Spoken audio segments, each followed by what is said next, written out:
நேற்று ஈரான் பயங்கரமா அடிச்சுட்டு இருந்துச்சு அப்படிங்கிற மாதிரி சொல்லிட்டு இருந்தோம். பார்த்தா இன்னைக்கு வந்து இஸ்ரேல் பயங்கரமா அடியை போட்டு தாக்கிடுச்சு. ஸோ வந்துட்டு நாங்கள் வந்து சும்மா அவனை வந்து கொஞ்சம் வந்து சந்தோஷப்படுத்தணும்டா, 2 அடி வாங்கிட்டேன் அப்படிங்கிற மாதிரியே வந்துட்டு அடுத்து திருப்பி ஒரு தாக்குதல் வந்து கொடுத்துருக்காங்க. அது வந்துட்டு முக்கியமான இடங்கள் எல்லாம் வந்து தாக்குதல் கொடுத்துருக்காங்க. ஏர்போர்ட்டு, அடுத்து வந்துட்டு இந்த லீடர் வந்து யார் வந்து அடுத்து சுப்ரீம் லீடர் போடலாம்னு சொல்லி பேசுவாங்கல்ல, அந்த இடத்த பார்த்து குண்டை போட்டு விட்டாங்க. ஸோ வந்துட்டு என்னடா லீடர் தான்டா போட்டுக்கிட்டு இருக்கோம், மறுபடி நீங்க என்னடா மீட்டிங் போட்டுக்கிட்டே இருக்கீங்கன்னு சொல்லி அங்கே ஒரு குண்டை போட்டு விட்டாங்க. ஸோ இந்த மாதிரி வந்துட்டு அவங்களோட ஃபோக்கஸ் எல்லாமே வந்துட்டு கட்டடங்களில் தான் இருக்கும், நாங்கள் வந்து இது பண்ண போகிறோம் அப்படிங்கிற மாதிரி சொல்லியிருக்காங்க. பட் ஏர்போர்ட்டு இந்த மாதிரி கட்டடங்களில் போட்டாலுமே அங்கே மக்கள் வசிக்கிறாங்க. மக்கள் வந்துட்டு பயங்கரமாக வந்துட்டு 1000க்கும் மேலே வந்துட்டு இறந்துக்கிட்டு இருக்காங்க. ஸோ வந்துட்டு இதுக்கு மேலே வந்துட்டு ஒன்று ஈரான் விட்டு கொடுத்து வரணும், இல்லைன்னா வந்துட்டு எவனா நடுவில் வரணும்னு பார்த்தோம்னா அது சைனா வந்து சப்போர்ட்டுக்கு வந்துருச்சு. ஸோ வந்துட்டு நான் இருக்கேன், நான் வந்து சப்போர்ட்டாக நிற்பேன், இது வந்து ரொம்ப தொடர்ந்துகிட்டே போச்சுன்னா நான் அடுத்து வருவேன் அப்படிங்கிற மாதிரி வந்துட்டு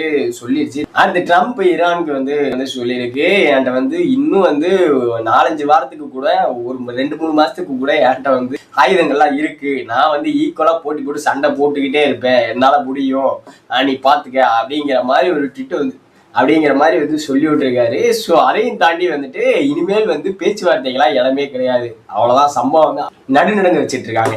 ஸோ நீங்கள் சொல்லுங்கள், அடுத்து வந்து சைனா, நார்த் கொரியா அவங்களாம் வந்து உள்ளே வருவாங்களா, இல்லை அதுக்கு முன்னாடியே வந்து இந்த போர் பதற்றத்தை வந்து அப்படியே வந்து நிப்பாட்டிட்டு முடிச்சிருவாங்களா சீக்கிரம்? எங்கே யார் எந்த நாட்டில் போர்லாம் பண்ணிட்டாலுமே வந்துட்டு இங்கே பாதிப்படைகிறது என்னமோ சுற்றி இருக்கிற மக்கள் மட்டும்தான். ஸோ அவங்க கெத்த காமிக்கிறதுக்கு அவங்க பாட்டுக்கு போர் பண்ணி நம்மளை நாசமாக்குறாங்க.